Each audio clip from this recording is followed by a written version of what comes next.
صلی اللہ علیہ حبیبہ محمد علیہ وسلم۔ سعادت الدارین میں ایک واقعہ بہت خوبصورت ہے کہ ایک غریب عیالدار شخص تھا، صابر تھا، نمازی تھا، عبادت گزار تھا، پوری رات نماز پڑھا کرتا تھا۔ ایک رات نماز میں مشغول تھا کہ ان کے گھر والے چھوٹے بچے بھوک سے نڈھال تھے اور رونے لگے۔ اور نماز سے فارغ ہو کر انہیں قریب بلا کر کہا کہ میں بالکل غریب ہوں اور تمہارے کھانے کا بھی انتظام نہیں کر پا رہا، آئیں مل کر درود شریف پڑھتے ہیں، کہیں سے مہربانی انشاءاللہ تعالی ہم سب پر مہربانی ہو جائے گی۔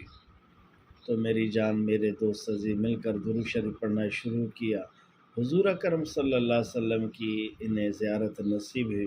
حضور نے فرمایا آپ کے قریب جو مالدار مجوسی ہے ان کے پاس جائیں، انہیں سلام دیں، انہیں کہیں کہ دعا قبول ہوئی ہے اور میری آپ مدد کریں۔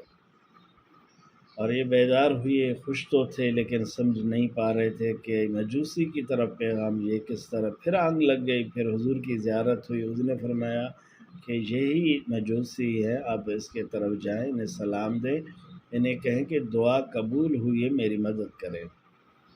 بیدار ہو کر وہاں گئے، ان کے پاس وہ بڑا مالدار تھا، ان کے پاس ان کے نوکر و چاکر موجود تھے۔ اس نے اسے کہا کہ میں تنہائی میں آپ سے بات کرنا چاہتا ہوں۔ وہ انہیں تنہائی میں لے کر گئے، انہیں کہا کہ حضور صلی اللہ علیہ وسلم آپ کو سلام دے رہے ہیں۔ اس نے کہا کہ وہ کون ہیں؟ بولا ہمارے محبوب، ہمارے نبی حضرت محمد مصطفیٰ صلی اللہ علیہ وسلم آپ کو سلام دے رہے ہیں، کہا کہ آپ میری مدد کریں۔ اس نے کہا یہ آپ کس طرح کہہ رہے ہیں؟ میں تو ایک غیر مسلم مجوسی ہوں۔ اس نے کہا بے شک میں صحیح سچ کہہ رہا ہوں کہ میرے محبوب نے آپ کو سلام دیا ہے اور یہ فرمایا کہ میری مدد کریں اور دعا قبول ہوئی ہے۔ تو اس مجوسی نے کہا کہ وہ کون سی دعا ہے یہ؟ اس نے کہا کہ مجھے اس دعا کا پتہ نہیں، لیکن حضور نے فرمایا دعا قبول ہوئی۔ سبحان اللہ! اس کے آنکھوں سے آنسو بہہ گئے، ان کو تنہائی میں لے کر گئے۔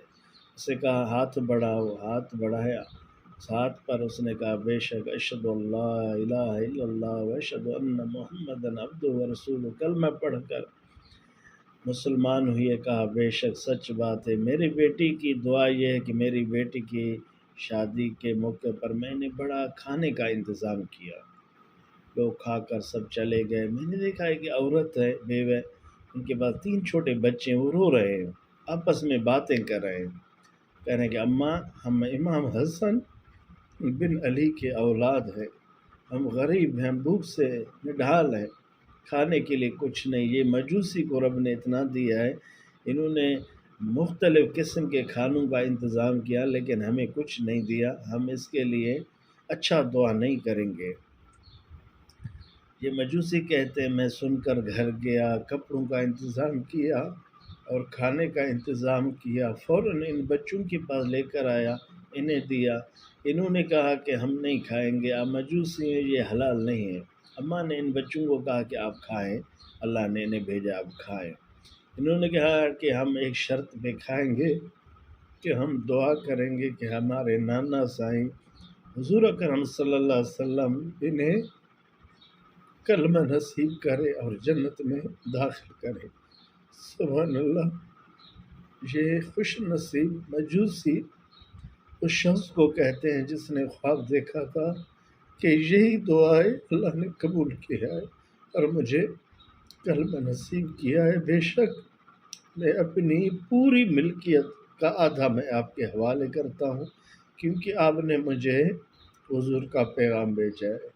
میری جان میرے دوست عزیز دیکھیں، ایک تو حضور کی جو نسبت ہے، امام پاک ان کی اولاد ہے، ان پر مہربانی کرنے سے کتنا فائدہ ہے، اور حضور نے انہیں یاد فرمایا، اور یہ بات کہ درود سلام کی کتنی بڑی فضیلت ہے، کتنی بڑی برکت ہے۔ میری جان میرے دوست عزیز آئیں اس میدان میں درود شریف پڑھیں، اس فقیر مسکین کو بھی دعا میں یاد رکھیں کہ حضور ہمیں بھی یاد کریں، ہمیں بھی ان جماعت میں اپنے غلاموں کے محبوں کے جماعت میں ہمیں بھی شامل فرمائے، بالخصوص اس فقیر کو عمرہ حج کی سعادت نصیب فرمائے، اپنے روضہ پاک ہمارے بچوں کو اللہ عالم بنائے، ولی اللہ بنائے، آپ سب کے بچوں کو اللہ علم نصیب فرمائے، غیر کی محتاجی سے محفوظ فرمائے۔ اس فقیر مسکین ابن صدیق محمد حضور بخش مجدد کو اپنے دعا میں یاد رکھیں۔ والسلام، خدا حافظ، اللہ